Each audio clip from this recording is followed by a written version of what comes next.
Eh bien, bonjour Anthony. Bonjour. J'espère que tu vas bien, j'espère que tu es en forme pour répondre à toutes mes questions sur investir comme un entrepreneur. C'est le sujet du jour. On va parler d'investissement en soi, on va parler aussi d'investir dans sa propre entreprise, dans sa propre société. Et puis bien sûr, on va parler de business angel et d'investir dans d'autres sociétés. Avant tout ça, je sais que tu es assez connu, mais j'ai envie quand même que tu refasses un petit peu une image de toi et qui tu es aujourd'hui. Comment tu te présenterais très rapidement? Je me présenterai comme un entrepreneur et un investisseur. J'ai 36 ans, j'ai monté des startups et j'ai investi dans 70-80 autres projets. Donc c'est vrai que j'ai la chance de combiner à la fois la capacité d'entreprendre et donc la compréhension des problèmes du quotidien que les entrepreneurs vont rencontrer, mais aussi d'analyser des dossiers, d'investir beaucoup d'argent en perso et aussi avec mon club d'investissement Blast. Et du coup, c'est passionnant d'avoir vraiment les deux côtés de la barrière. Et j'ai écrit un livre qui s'appelle Forcez votre destin, qui parle de tout ça. Je participe à l'émission Qui veut être mon associé. Et ça nous permet de faire rayonner l'entrepreneuriat en France. Et j'essaie de passer un message de motivation en disant à tous ceux qui nous écoutent, croyez en vous, tout est possible. Et même si vous n'avez pas forcément les bonnes cartes en main, parce que vous n'avez pas fait les grandes écoles, parce que vos parents étaient pauvres, etc., vous pouvez quand même y arriver. Ça va être plus dur. Et je pense que l'entrepreneuriat doit être une nouvelle voie pour ceux qui ont envie de faire de belles choses. Ouais, donc tu te définis un peu plus quand même comme entrepreneur qu'investisseur ou Entrepreneur avant tout. entrepreneur Entrepreneur. Et avant tout? même mon projet Blast où on investit, ça reste de l'entrepreneuriat. On a une équipe de 40 personnes. Et je pense que l'investissement, c'est le petit truc en plus, c'est la cerise sur le gâteau. Mais la réalité, c'est que la plupart des investisseurs ne comprennent pas ce qu'est l'entrepreneuriat. Ils sont là pour investir de l'argent qui ne leur appartient pas. Et donc, c'est toujours mieux d'avoir, je pense, à son board ou à ses côtés, des personnes qui ont déjà vécu ce que tu vis et qui ne sont pas intrusifs dans ta prise de décision, mais plutôt là pour te challenger, faire du ping-pong et pas pour t'imposer des décisions alors qu'eux sortent d'école et ont 27 ans. Ouais, je suis à peu près d'accord avec toi là-dessus, totalement. De ton côté, sur le côté, tu as parlé d'investir en soi, tu as très rapidement utilisé quelques termes là-dessus. Est-ce que tu peux nous parler un petit peu du mindset? Comment on devient en fait entrepreneur? Comment on pense comme un entrepreneur? Comment on investit en soi? Est-ce que c'est en lisant des livres? Est-ce que c'est tout simplement en investissant dans des formations? Comment tu vois le côté entrepreneur et toi-même, comment tu es devenu entrepreneur? Il y a un état d'esprit général, il y en a qui ont la chance de l'avoir naturellement et qui ont envie de prendre des risques, mais je pense que tout le monde peut devenir entrepreneur à partir du moment où on est prêt à faire des sacrifices, des compromis. Il faut avoir conscience de l'implication personnelle que ça demande. Être entrepreneur, c'est un travail à temps plein. Il faut faire preuve de résilience, il faut faire preuve de détermination, d'ambition et surtout être capable de s'écouter. S'écouter parce que le monde entier va vous expliquer que ce n'est pas forcément la bonne chose à faire, va essayer de vous garder à ses côtés. Et donc, il faut avoir le courage de se lancer, avoir le courage de s'écouter. Et pour avoir confiance en soi, rien de mieux que d'être un expert de son sujet. Donc, il faut beaucoup lire, se renseigner, parler avec des gens qui ont déjà fait ce que vous avez envie de faire et ne pas avoir honte du regard des autres parce que souvent quand on se lance par exemple sur les réseaux, on va se dire ah non mais t'imagines si j'ai que 10 likes à mon post, les gens vont me chambrer. Mais en fait, il n'y a aucun grand entrepreneur qui va se moquer de vous parce que vous commencez. Il n'y a aucun chanteur qui a réussi qui va se moquer de vous parce que vous postez votre première chanson sur Insta. Parce que les gens qui ont réussi et qui ont fait ont échoué plein de fois, lamentablement, moi le premier, mais n'ont pas peur de l'échec. L'échec fait partie de ta croissance personnelle et plus tôt tu as des échecs, plus tôt tu deviendras un bon entrepreneur. Donc tu pars du principe qu'il faut savoir se prendre des claques aussi pour réussir de temps en temps. Ouais, on en parlait hier, c'est marrant, avec un entrepreneur, et on se disait, sur le moment, quand tu vis quelque chose de difficile, tu trouves que c'est de l'injustice, et en réalité, ensuite, quand ça fonctionne, et que tu regardes rétroactivement, tu te dis, grâce à ces échecs, j'ai réussi à devenir une version de moi qui n'aurait pas existé si je ne les avais pas rencontrés. Moi, je suis pas religieux, mais c'est un peu comme si tu disais Dieu, aide-moi, et que sur le moment, il te mettait plein d'épreuves difficiles. Tu dirais, mais attends, mais c'est n'importe quoi. J'ai demandé d'avoir une vie heureuse et il me met que des problèmes en face. Mais en réalité, si Dieu existe, il t'aide puisqu'il te met des étapes qui vont te permettre d'être heureux à la fin.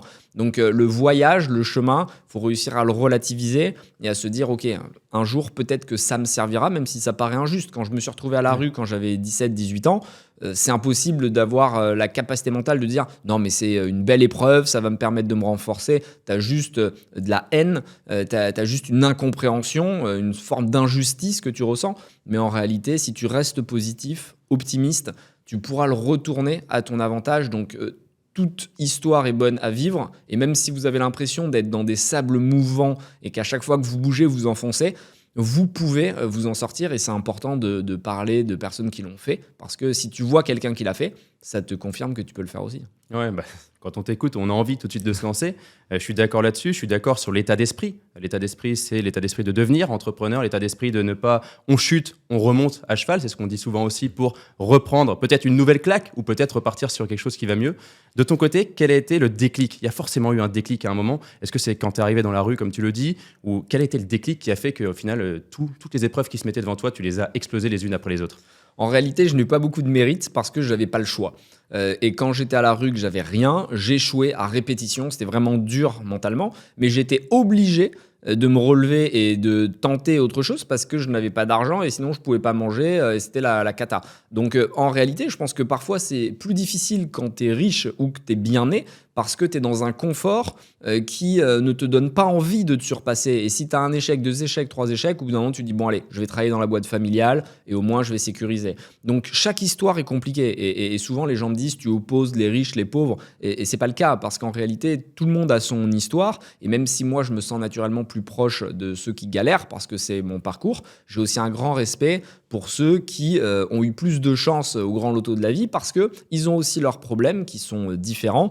Mais je mets évidemment un accent tout particulier sur ceux qui viennent d'en bas parce que je sais à quel point c'est dur, c'est injuste, à quel point la société va te juger quand tu n'as rien et ne pas te considérer. Aujourd'hui, je vois la différence entre quand j'ai de l'argent et quand je n'en avais pas. Le regard des gens est très différent. Les mains tendues, évidemment, n'ont rien à voir. Donc, je connais la souffrance des gens qui sont dans cette étape de création et c'est pour ça que je veux absolument leur dire n'ayez pas honte, n'ayez pas peur, ça peut fonctionner. Ne vous laissez pas écraser par le poids du confort social. Osez entreprendre. C'est un peu la nouvelle voie. À l'époque, quand tu étais pauvre et que tu étais en banlieue, tu faisais du sport ou du rap. Et je pense que l'entrepreneuriat, c'est une nouvelle voie qui est en train de se dessiner. Et en France, même si le pays a énormément de problèmes et que je déteste la politique telle qu'elle existe, il y a quand même des soutiens. C'est un pays où tu peux te permettre de te lancer, tu as des aides, il y a la BPI qui déploie beaucoup d'argent, tu as la CAF, tu as le Crous, tu as le RSA, tu as quand même des possibilités de t'en sortir. Et ça aide par rapport à d'autres pays où vraiment tu veux entreprendre, mais tu es livré à toi-même. Ok, bon, c'est parfait. Tu me fais la transition avec comment créer son entreprise. Donc ça me va très bien. Si tu commences à faire mes transitions, ça va m'aller, moi. Et je suis pas au courant, t'as vu, c'est le hasard. C'est parfait. En tout cas, comment lancer son entreprise, c'est un peu le sujet. Maintenant, on a parlé d'investir en soi, c'est la première étape au final. Maintenant, investir dans sa propre entreprise, comment on passe d'une idée à une action ? D'abord, investir en soi, tu l'as dit, c'est le plus important parce que s'il n'y a pas un humain derrière, ça ne fonctionne pas. Et ensuite, avoir une idée, c'est cool, mais l'exécuter, c'est beaucoup mieux. C'est ça le plus difficile. Des idées, je peux en sortir 50. La réalité, c'est que c'est celui qui fera le premier pas qui gagnera. Et je vois beaucoup de gens autour de moi qui ne sont pas forcément intelligents et qui réussissent. Et donc, au début, je me disais, c'est bizarre quand même. Mais en réalité, c'est normal, c'est parce qu'ils sont dans le mouvement. Et donc, un con qui marche ira toujours plus loin qu'un intellectuel qui reste assis. Et le plus important, c'est de commencer. Et donc, créer une boîte, je dirais que ça commence par essayer en allant dans la rue et en se confrontant à la réalité du marché, en disant est-ce que tu es prêt à acheter mon produit ? Alors que ce soit un produit, un service, de la tech, peu importe, il faut le confronter à la réalité. Et trop souvent, on a envie de se dire je vais pas en parler parce que quelqu'un va me voler l'idée, c'est pas possible. Tout de suite parler de votre idée et essayer de la vendre parce qu'il y a une vraie différence entre vos amis qui vont vous dire je trouve ça génial, ça va cartonner, tu devrais le faire, et aller dans la rue, parler à Madame Michu et dire voilà, mon produit il coûte 50 €, est-ce que tu l'achèterais ? Elle te dit oui, bien sûr. Tu le sors du coffre et tu dis voilà, donnez-moi 50 €. Et en fait, la rupture de donner de l'argent, d'aller chercher de l'argent dans les poches d'un client, c'est ce qui est le plus compliqué. Donc vous devez être un sales, et même si c'est pas votre vertical, que vous êtes plutôt un tech, que vous êtes plutôt un opérationnel, vous devez vous confronter, aller chercher vos premiers clients parce que dans les yeux, vous allez voir ce qui fonctionne, ce qui fonctionne pas, et il faut accepter le feedback. Et c'est souvent d'une grande violence. Il y a plein de mèmes sur Internet où tu vois des mecs qui ont des super idées, qui prennent une grosse tarte dès qu'ils essaient d'aller se confronter au marché parce que le POC, la proof of concept, c'est ce qu'il y a de plus délicat à trouver quand on est une startup. Et je dirais qu'une startup, c'est d'ailleurs une machine à itérer, une machine à tester des business models, une machine à tester des produits. Et une fois que tu as trouvé ton marché et que les gens ont envie de l'acheter, là, tu rentres dans une phase de scale, tu vas rentrer dans une phase de croissance. Mais déjà, confrontez-vous au marché, opérer, exécuter, et ne faites les démarches juridiques que quand vraiment vous voyez que vous avez quelque chose. Ça sert à rien de faire des packs d'actionnaires, des trucs, des BP qui font 40 pages. Déjà, essayez d'aller vendre votre produit et quand vous aurez généré 10 000 euros de vente, là, vous pourrez créer une SAS. C'est assez facile en France, ça ne coûte pas grand-chose. Et là, vous pourrez rentrer dans la phase réelle administrative. Bah, c'est parfait, parce que c'est mon métier de conseiller. C'est vrai, le conseil Magnifique. sur la fiscalité, le conseil sur la société, c'est notre métier. Dans l'art de la gestion patrimoniale, on en parle beaucoup aussi, Anthony, de ça. De ton côté, quand tu parles de ça, moi, j'entends aussi, et je bois tes paroles par rapport à ça, mais sur le fait d'être commercial, tout le monde n'est pas commercial. Donc, est-ce qu'on peut réussir, au final, sans être commercial? C'est ce que tu es en train de dire là, hein, d'aller se confronter, c'est être commercial. Hein. Savoir vendre, c'est être commercial. Dans 95% des startups où tu vas vendre un produit, je pense que tu as besoin d'être capable de déclencher un intérêt de la part d'interlocuteurs. Donc, tu peux être un bon sales sans avoir cet instinct marketing. Okay. Un bon sales peut être un tech, tu vois. Un tech qui connaît très bien son produit, il va déclencher de l'émotion chez un autre tech. Parce qu'en réalité, quand tu as un produit, il est souvent adapté à la personne à qui tu vas la vendre. C'est sûr que si tu as des bougies à vendre, bon, ben, tu as intérêt à être un vrai vendeur de tapis parce que tu vas être face à des acheteurs qui achètent des objets toute la journée. Maintenant, si tu veux une solution tech d'intelligence artificielle, c'est sûr que c'est pas l'acheteur du bon marché avec qui tu vas parler. Tu vas parler avec un tech. Et donc, même si tu n'es pas un sales et que tu n'as pas ces techniques qu'on peut voir sur Instagram toute la journée, in fine, tu seras capable de faire comprendre à l'interlocuteur en face de toi l'intérêt de ton produit et tu dois en parler avec passion. La meilleure manière d'être un sales, c'est de maîtriser son sujet et de kiffer ce que tu fais. Et quand tu kiffes ton produit, parce que c'est important, tu dois créer des boîtes qui te font plaisir. Il faut créer une boîte, chaque matin, tu es heureux de te lever. Si tu fais de l'entrepreneuriat, c'est pas parce que tu as vu une opportunité, une niche. L'entrepreneuriat, ça doit te porter. Il faut savoir que tu es parti pour 5, 6, 10 ans d'aventure, que la plupart du temps, tu ne vas pas te payer au début, que tu vas avoir des problèmes tous les jours à régler. C'est-à-dire que l'entrepreneuriat, c'est vraiment te jeter dans un nid d'épingles et avoir des piqûres toute la journée. Les gens qui t'appelleront ne sera que pour des problèmes. Donc, si tu n'aimes pas ton sujet, tu vas abandonner même si tu gagnes de l'argent. C'est-à-dire que si tu as une niche et que tu gagnes de l'argent dès le début, sur le long terme, tu ne tiendras pas. Donc, en étant passionné, tu arriveras à vendre tes services. Ouais, puis je sais pas comment toi tu le ressens, mais moi, quand je me lève le matin pour bosser, j'ai pas l'impression de bosser. J'ai l'impression de kiffer. J'ai l'impression vraiment d'apporter quelque chose d'intéressant à mes clients. J'ai l'impression de leur apporter de la valeur, de leur apporter quelque chose qui va les aider sur le futur. Je pense que c'est ça que tu veux dire, en fait. C'est que quand on est entrepreneur et qu'on kiffe ce qu'on fait, on a l'impression au final qu'on bosse pas vraiment. Et donc, les 9h-20h, les 9h-23h, tu as dû en faire. Enfin, des belles journées, tu as dû en faire. Effectivement, toi, tu avais l'impression peut-être de pas forcément bosser. Enfin, en tout cas, c'est mon impression aujourd'hui quand je travaille. Et je vais même plus loin, je pense que tu prends du plaisir. Exactement. C'est-à-dire que tu es même en kiff. Moi, je suis content le matin et de me dire, bon, alors qu'est-ce que j'ai aujourd'hui? Par exemple, matin, je me suis levé, j'ai vu podcast, déjeuner avec les membres Diamond Blast. Et après, on va refaire une soirée avec, encore une fois, Blast. Et entre-temps, on a une réunion pour lancer le marché secondaire qu'on vient de caler avec la boîte. Et tout ça, c'est des activités qui changent au quotidien. Et je suis vraiment ravi, même si le soir, tu es fatigué, c'est de la bonne fatigue. C'est comme quand tu aimes ton sport. Il y a une vraie différence entre, admettons, tu vas à la salle, mais tu n'aimes pas ça. Tu vois, tu pousses des poids toute la journée. Bon, au bout d'un moment, tu vas arrêter. Ou alors, tu fais du surf. Et tu aimes le surf, tu aimes la glisse. Ben, naturellement, le surf, tu vas y rester 3, 4, 5 heures. Alors que la salle, au bout d'une heure, tu dis, bon, allez, je m'en vais. Alors après, il y en a plein qui aiment la salle. Hein. Mais c'est pour montrer que le plus important, c'est de trouver quelque chose qui te passionne. Et du coup, tu n'as pas l'impression de faire de l'exercice ou de faire du sport. Tu fais juste ce qui te fait plaisir. Ouais, mais je suis totalement d'accord et en phase là-dessus. Sur le côté, Anthony, quand on lance son entreprise, tu viens de le dire, c'est important en fait d'aller se confronter au marché. Il y a une chose aussi qui me paraît importante, c'est s'entourer des bonnes personnes. Toi, de ton côté, est-ce que tu as réussi à faire un tri? On sait que c'est difficile, hein, des fois c'est des proches sur lesquels il faut faire un tri. Comment tu vois la chose là-dessus? Comment tu conseillerais les personnes qui nous écoutent pour bien s'entourer? C'est le plus important quasiment, tu as raison d'en parler. C'est la clé pour réussir, trouver les personnes autour de vous qui vont être positives, vous pousser vers le haut. La technique, c'est immédiatement de dégager tous les pathogènes, les toxiques, donc les personnes qui ne croient pas. Souvent, ça vient de la famille, des très proches. Je disais l'autre jour sur Instagram que votre plus grand hater, c'est un proche à vous, alors que votre plus grand fan, c'est quelqu'un qui ne vous connaît pas. Et donc, c'est paradoxal, mais c'est toujours dans son cercle très proche qu'on va avoir des sujets à gérer, devoir se justifier pour ce qu'on fait, même parfois auprès de ses parents, de son frère, de sa sœur. Et ça fait partie du jeu d'être égoïste, d'être capable de couper ses relations ou en tout cas de s'en éloigner et de s'entourer d'une nouvelle famille, créer sa nouvelle famille, avoir des lieutenants autour de toi qui vont vraiment être prêts à tout donner, aussi parce qu'ils sont incentivés, aussi parce qu'ils gagnent de l'argent, aussi parce qu'ils sont portés par ta mission. Et moi, sans l'équipe que j'ai créée au quotidien, sans mes proches, je serais incapable de faire ce que je fais aujourd'hui. Donc, soyez capable de sélectionner des profils, mais pour les sélectionner, il faut être capable, encore une fois, de les intéresser, de déclencher de l'émotion, de déclencher de l'énergie, de porter une vision, de comprendre pourquoi il faut qu'ils s'impliquent. Et après, la sauce prend. Et encore une fois, c'est comme le business. Quand tu as les bonnes personnes autour de toi, tu rigoles, tu te marres et ça te pousse à toujours aller plus loin. Et tu as quasiment une dette envers eux puisqu'ils t'ont fait confiance. Donc, tu dois les emmener vers le succès et faire en sorte qu'eux aussi puissent profiter de ce succès global. Ok, ça m'intéresse encore un peu plus, donc je vais encore te poser une petite question. C'est vrai que ça nous intéresse particulièrement parce qu'aujourd'hui, nous aussi, on grossit très vite chez Bonnet Doyen Conseil. Donc je voudrais juste en savoir un peu plus là-dessus. Comment tu détectes des talents qui vont être alignés à ta vision et aller avec toi sur le long terme, ou au moins sur une petite période, parce que tu sais très bien que former des personnes pour 3 mois, c'est la merde. Alors former des personnes et ensuite, derrière, avoir vraiment une vision sur le long terme avec eux, les aligner sur ta vision, et puis travailler avec des valeurs, je pense. Et j'ai envie de savoir comment toi, tu détectes les talents, pour que moi, ça m'aide aussi au final. L'intuition, vraiment l'intuition, c'est très important. Et pour écouter ton intuition, tu as besoin de te faire confiance. Au début, je ne le faisais pas forcément. Je faisais des recrutements un peu classiques avec plein d'étapes, des questions toutes faites.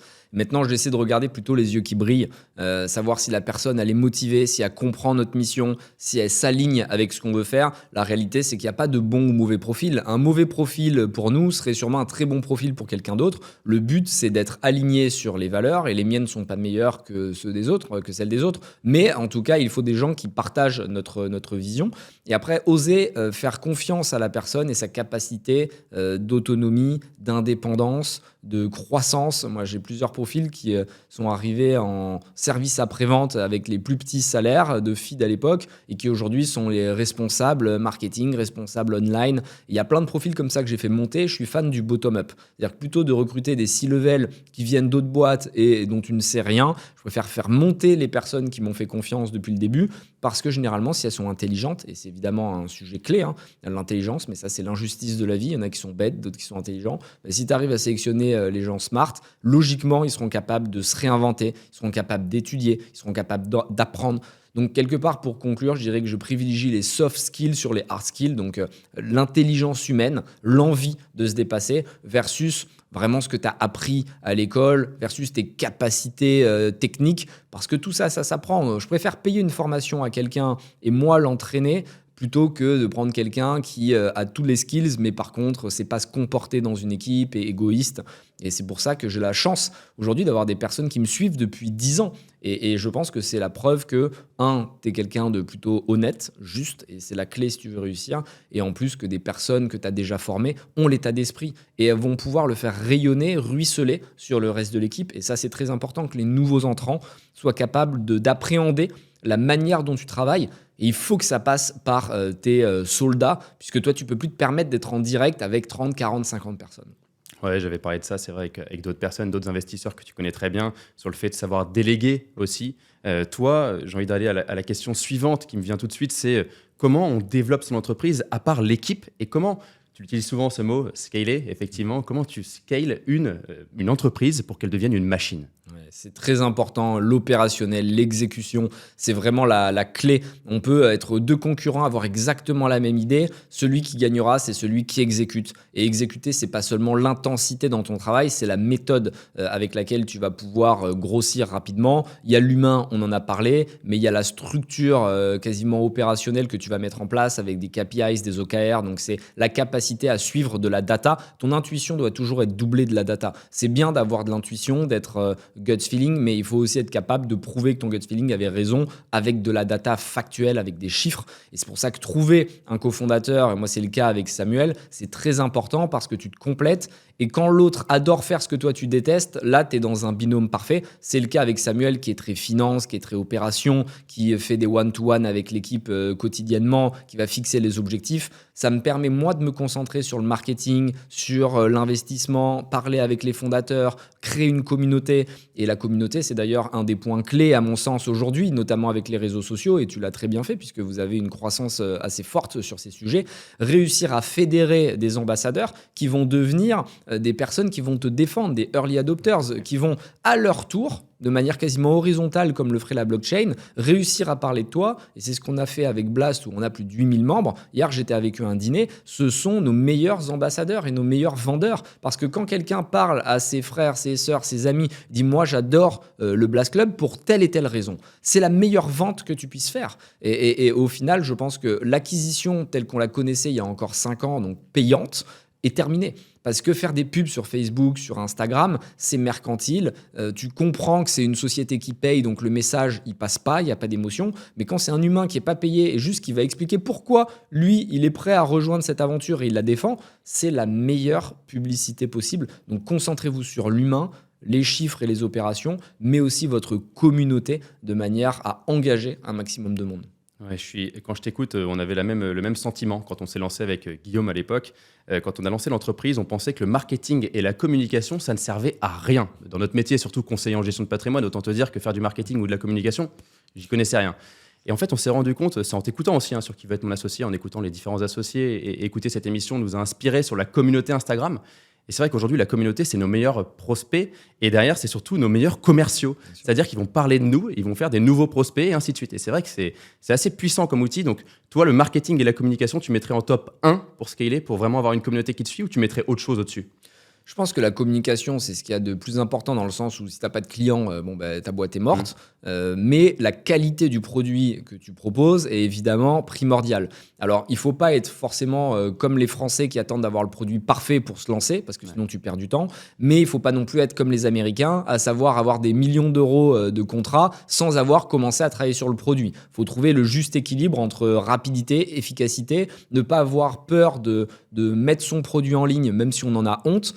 Parce qu'au début, on ne va pas être fier de ce qu'on a fait, mais on va itérer, on va prendre du feedback, on va faire des retours de terrain et c'est ce qui va nous permettre de réussir à grossir, à améliorer. Et avec Blast, c'est la même chose. Tu vois, quand on lance une feature, on en parle avec les membres. Il y a des features qu'on a annulées au bout d'une semaine parce qu'on a vu que le retour, il était mauvais. Et il faut aller vite. En fait, il faut aller très vite. Il faut aller vite dans tes recrutements, il faut aller vite quand tu vires des gens quand ça ne marche pas, il faut aller vite dans tes produits, il faut aller vite dans ta croissance. Tu n'as pas le temps. Et ceux qui réussissent, c'est ceux qui n'ont pas peur, vont enchaîner. Et MrBeast en parlait très bien d'ailleurs, puisque lui, il fait des dizaines, centaines de vidéos, il y en a pas mal qui ne marchent pas, il les coupe. Et il explique que, enfin sa team même en parle, en disant que c'est le mec qui veut toujours aller le plus vite possible. Et je pense que même dans ton secteur, tu vois, c'est quasiment une chance d'être dans un secteur vieillissant parce que personne ne va faire ce que tu fais. Exactement. Donc, si tu arrives dans un secteur où tout est digitalisé, où tout le monde est sur Insta, pour exister, c'est compliqué. Mais quand tu arrives avec des dinosaures qui n'ont pas pris le virage de la communication digitale, tu te différencies encore plus. Donc, si vous êtes dans une industrie vieillissante, c'est une chance, une opportunité. C'est quasiment plus simple de disrupter des gros paquebots qui ne savent pas tourner, puisqu'en plus, même s'ils décident de tourner, vu que c'est des gros paquebots, ils vont mettre beaucoup de temps.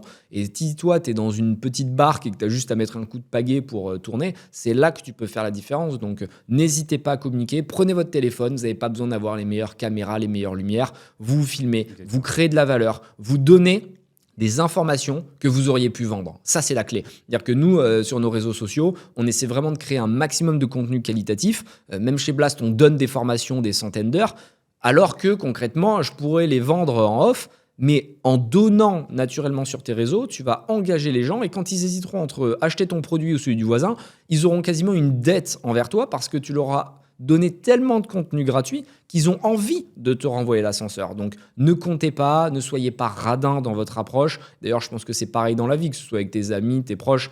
Il ne faut pas avoir peur de donner sans être un pigeon, naturellement, mais en envoyant de l'énergie positive, même si, encore une fois, je ne crois pas en Dieu, je pense que le karma fait naturellement les choses. Et quand tu as été bon avec les autres, généralement, ça revient. Ouais, c'est vrai qu'à force de donner, souvent, on reçoit un petit peu. Bah ouais. C'est un peu logique. Et puis au pire, si tu vois que ça ne renvoie pas, tu tèges la personne et puis tu passes à une prochaine. Voilà. Il n'y a Mais- pas de temps à perdre. Puis quand je t'écoute, tu dis souvent, enfin là, quand tu viens de dire ça, tu viens de dire exactement la phrase que j'aime bien dire. Il faut savoir réfléchir, oui, mais il faut surtout savoir prendre des décisions au final, parce que si on ne prend pas de décision, on n'avance pas. Donc il faut réfléchir, il faut surtout être décisif, il faut prendre des décisions. Quand je t'écoute, c'est bien ça? Exactement, il ne faut pas avoir peur. Et moi, je prends plein de décisions qui sont mauvaises, hein, et je fais plein d'erreurs, mais il faut être sûr de soi tout en étant capable d'écouter. C'est-à-dire qu'il faut avoir une intuition très forte, imposée parfois quand tu es sûr de toi, mais aussi écouter l'équipe qui est au contact du terrain. Parce qu'il y a beaucoup de CEO, beaucoup de fondateurs qui sont persuadés d'avoir la science infuse, et c'est pour ça qu'il y a différentes étapes dans la vie d'une startup, et il faut savoir s'adapter. Au début, tu es seul, donc il n'y a que ton intuition. Il faut que tu t'écoutes, il faut que tu te lances. Et puis après, tu vas créer une équipe et tu vas devenir plutôt un recruteur. Donc la phase recrutement, elle est très difficile parce que trouver les bonnes personnes, c'est quasiment le plus compliqué. Mais après cette phase, tu as encore la phase de management. Donc là, tu deviens manager pour gérer tes équipes. Et ça, c'est 3 phases qui sont très différentes. Et rares sont les entrepreneurs qui sont capables de conjuguer les 3. Et donc parfois, il ne faut pas avoir peur de step up, repartir un peu en arrière et puis recruter des personnes qui le feront mieux que toi, de manière à te concentrer sur ta zone de génie. On en a tous. Et on crée beaucoup plus de valeur en étant très bon à un endroit plutôt qu'en étant moyen à plein de sujets. Et puis je pense qu'à chaque étape, il faut aussi des fois savoir revenir à l'étape 1, investir en soi, c'est-à-dire reprendre le Exactement. temps d'investir en soi peut-être pour devenir former, meilleur ouais. management, enfin devenir meilleur manager, et puis derrière, recommencer. Et en fait, c'est- Exactement, et c'est un infinite game, hein. Ouais, C'est-à-dire exactement. que le business, il n'y a pas comme au foot un coup de sifflet à la 90e, là c'est jusqu'à ta mort. Ouais. Et même après ta mort, d'ailleurs, ton business continue. C'est vrai. Donc c'est infinite game 100%. Et il y a très peu de boîtes qui vont vivre pendant 300, 400 ans. Donc ton travail, c'est de réussir à mettre en place un brand book qui soit tellement puissant que les gens derrière toi pourront continuer à faire vivre la boîte, même si tu n'es plus là. Donc n'essayez pas d'être court-termiste. Il faut arrêter l'idée de lever un maximum d'argent très vite. Ça, c'était la mode en 2018-2019. Aujourd'hui, il faut un business model qui soit sain, qui peut être profitable, qui peut croître sans être dépendant à des financements extérieurs, comme c'était le cas il y a encore quelques années. Bon, c'est vrai que tu nous cites depuis quelques temps, là maintenant, Blast. On va rentrer dans le sujet. Investir dans d'autres sociétés et devenir business angel, c'est la 3e étape, j'ai envie de dire, des étapes d'Anthony Bourbon. Aujourd'hui, le business angel, au final, c'est quoi déjà? Qu'on explique rapidement quand même le concept. Et puis, toi, aujourd'hui, qu'est-ce que tu as fait avec Blast? Business angel, c'est investir, quand tu es un particulier, dans des startups, la plupart du temps, des projets, des sociétés qui ont un avenir radieux et qui peut croître rapidement, en espérant faire un retour sur investissement avec des multiples qui sont inégalables quand tu les compares aux autres actifs, que ce soit l'immobilier, la bourse. Il y a des études de Morgan Stanley qui montrent que ça dépasse de très loin les autres assets. Et en plus, tu participes à l'économie réelle. Donc typiquement, moi, je vais investir 50 000 euros dans une société où je vais parler avec le fondateur qui va me pitcher son projet, m'expliquer ce qu'il veut faire. Généralement, on essaie d'avoir quand même des chiffres, donc on n'investit pas en ultra early stage. On va plutôt être dans des boîtes qui font déjà 500 000, 600 000 euros de chiffre d'affaires. Et la frustration que j'avais, c'est que suite à des gros cash-out que j'avais fait, j'avais du remploi fiscal.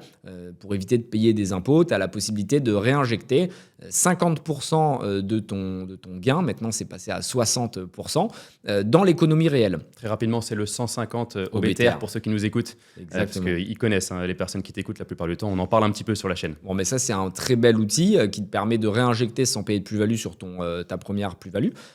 Et du coup, dans les startups, j'ai réalisé que tu ne pouvais pas investir si tu n'étais pas très connecté et que tu n'avais pas des gros tickets moyens. C'est-à-dire que si tu vas voir un entrepreneur en lui disant « je veux mettre 5 000 euros dans ta boîte », il ne te fera jamais rentrer dans sa cap table parce qu'au final, ça lui fait une ligne de plus à gérer, c'est une galère.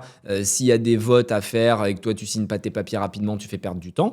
Et donc, j'avais cette frustration parce que plein de gens, notamment avec l'émission Qui veut être mon associé, me disaient « moi, je veux investir à tes côtés, mais j'ai que 1 000 euros par projet en fait possible à mettre ». Et donc, on a créé avec Samuel le Blast Club, qui est la possibilité pour des particuliers d'investir à mes côtés dans les mêmes conditions et dans les mêmes deals à partir de 1 000 euros. Et ce qui est génial, c'est qu'on a voulu faire un club qui soit vraiment à l'image du pays, qui est des personnes qui investissent 10 000 euros dans l'année, avec d'autres qui mettent 1, 2, 3 millions d'euros dans les mêmes projets. Donc, on a des statuts bronze jusqu'à diamond, et en fonction, tu peux déployer plus ou moins d'argent. Et c'est incroyable de voir la force du nombre, puisque en moins de 2 ans, on a investi 100 millions d'euros dans l'économie active française. Et ça montre que Même avec des petits tickets, à partir du moment où on est nombreux, et on est 8000 dans le club, on peut réussir à créer de la valeur. Et donc, les entrepreneurs sont ravis de pouvoir être financés rapidement. Et en plus d'avoir des ambassadeurs, la communauté, on y revient, puisque en plus d'avoir 4-5 millions, qui est notre ticket moyen quand on investit dans les startups, tu as 8000 personnes qui vont être tes ambassadeurs, qui vont relayer tes publications sur les réseaux sociaux, qui vont t'ouvrir leur carnet d'adresses. Donc, vraiment, c'est un plaisir de voir cette énergie. Et enfin, le monde des startups est ouvert au plus grand nombre, et c'est quelque chose qui me tenait à cœur parce que c'était vraiment réservé jusqu'à présent à ce petit milieu élitiste avec beaucoup d'entre-soi, de reproduction sociale, fallait faire les grandes écoles, etc. Et là, on met un coup de pied dans la fourmilière et on devient le plus gros investisseur français après la BPI. Ouais, ce qui est juste énorme au final. En termes 2 de ans, c'est montant. pas mal. Ouais, c'est pas mal du tout. De ton côté, ok, ça paraît simple hein, quand tu discutes, ça paraît très simple d'investir dans des petites startups et de faire des très beaux x10, x100, enfin des très beaux multiples. De notre côté, comment on choisit et comment on sélectionne un projet innovant? Est-ce que encore une fois, tu reviens aux soft skills, c'est-à-dire que tu choisis l'humain ou tu choisis plutôt le projet ou tu choisis les deux? Là, c'est la chance incroyable que j'ai avec mon équipe. On est 40 et il y a des experts de chaque sujet. Et en plus, on a recruté des experts sectoriels qui sont des entrepreneurs à succès, comme Éric Larchevêque que tu connais. Lui, c'est le pro du hardware. On va avoir le pro du SaaS avec Jonathan Geloff. On va avoir Randy Indy dans la deep tech. On va avoir Tony Parker dans le sport. On a vraiment des experts de leur secteur et ils vont nous aider à analyser, mais aussi à sourcer les dossiers. Et ça nous permet d'avoir d'un côté l'intuition, moi je vais souvent maîtriser puisque les fondateurs, je commence à connaître par cœur avec les 80 ou 85 que j'ai financés, mais en plus on a la data avec des audits, des due diligence qui sont ultra poussés en 100 points de contrôle. Et donc quand on va proposer le dossier au club, on en fait environ 3 par mois, déjà ils ont la certitude que j'investis mon argent personnel dans chaque dossier et on va leur expliquer pourquoi on veut y aller. Donc on va simplifier au maximum mais tout en étant précis, en leur mettant à disposition le BP, donc le business plan, le deck, ce qu'on a creusé, le résultat de nos audits, plus une vidéo des fondateurs, une vidéo de moi-même, et on va organiser un live avec la team fondatrice et les membres peuvent poser des questions en ping-pong pendant le live et voir s'ils ont un feeling à la fois avec le projet, naturellement, mais aussi avec les fondateurs, en sachant que notre objectif, c'est de proposer un maximum de deals qui puissent équilibrer un portefeuille. Et tu le sais aussi bien que moi, la clé dans l'investissement, c'est réussir à équilibrer, et donc on va équilibrer en même temps dans les domaines, donc on peut faire de la biotech, du spatial, de l'intelligence artificielle, du SaaS, du B2B, du consumer, mais aussi aux différents stages de l'entreprise. Donc on va parfois faire du early stage, au tout début, donc très risqué, mais si ça fonctionne, tu fais des énormes multiples, jusqu'à parfois du pré-IPO, où là, on va investir dans des boîtes à plusieurs milliards, mais qui font déjà 200, 300, 400 millions d'euros de chiffre d'affaires, et qui peuvent malgré tout apporter des multiples convenables. Et l'idée, c'est que chacun, en fonction de sa stratégie d'investissement, puisse choisir où il va investir à mes côtés. Ok, et Anthony, encore une fois quand je t'écoute, tu parles d'une diversification sectorielle en fonction des secteurs. Est-ce qu'il y a une diversification aussi géographique? Bien sûr, et tu as raison de le souligner, surtout quand on voit ce qui se passe en France. C'est pour ça. Il faut réussir à avoir un petit coup d'avance. Nous, on a investi dans plusieurs dossiers américains, dans différents dossiers européens, et ça fait partie de nos focus. On a recruté des chasseurs de dossiers, ce qu'on appelle les VC investors, dans différents secteurs. Et clairement, il faut ouvrir au maximum parce que tu n'es pas à l'abri qu'en France, il y a un énorme sujet. Et à minima, ce qu'on avait prévu, c'est que les sujets qu'on suivait, ils étaient capables de s'exporter au-delà des frontières. Donc, même si tu investis dans une boîte française, il faut qu'elle ait cette capacité de scale géographique. Mais clairement, c'est important pour nous de montrer aux membres que même si vous ne parlez pas forcément anglais, on va traduire les lives, on va traduire les documents. Il faut réussir à se former. Et c'est aussi ce que viennent chercher les membres. Il y en a qui n'ont jamais entendu parler de start-up, mais qui ont envie de devenir meilleurs. Et c'est la formation dont on parlait au tout début de l'entretien. C'est être capable d'apprendre. Et quand on a des centaines d'heures de vidéos qu'on met à disposition, des échanges qu'on va faire avec Eric ou avec d'autres entrepreneurs qui ont fait des licornes ou des investisseurs professionnels, ça te permet de te former, ça te permet d'apprendre l'anglais, ça te permet de devenir une meilleure version de toi-même. Et c'est quasiment ce que viennent chercher en priorité les membres. Je dirais quasiment avant l'investissement. Et cette communauté-là qui va s'entraider, on en voit dès aujourd'hui les mérites, puisqu'il y a des associations qui se font, il y a des personnes qui sont devenues amies en région. On a vraiment essayé de horizontaliser avec des ambassadeurs qui sont élus par les autres membres, de manière à ce que ça puisse créer de la valeur. Et moi, je suis que le porte-voix, mais la vraie puissance du club, c'est la communauté. Bon, j'ai fait le tour, Anthony. Je te remercie énormément pour ton temps, pour tout ce que tu viens de nous apprendre. Je pense qu'on a bien compris, investir en soi, investir dans sa propre entreprise et puis par la suite, si tout a bien fonctionné, investir et devenir peut-être business angel. On peut aussi changer les étapes, hein. On peut commencer par le business angel, investir en soi, ainsi de suite. Le but, vous l'avez compris, je pense que l'étape qui est clé, et ça je l'ai bien compris, c'est quand même d'investir en soi. Déjà, commencer par soi-même, comprendre, se former. Merci beaucoup Anthony pour cette, encore une fois, masterclass. À chaque fois que tu passes, c'est des masterclass, mais merci beaucoup. Merci à toi pour l'invitation.